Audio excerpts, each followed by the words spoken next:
We hold up our good deeds as evidence that our heart's in the right place, when in fact our motives may not always be what they seem.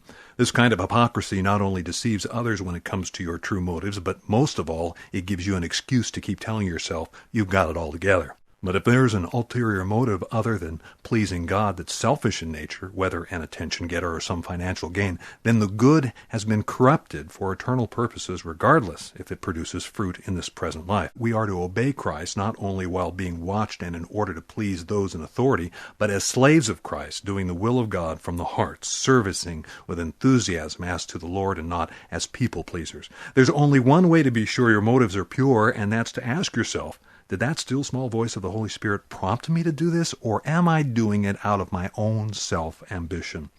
In other words, what's in it for me? And if you are troubled because you know in your heart that your motive is not pure and holy, then set that notion aside until God confirms that He wants you to proceed.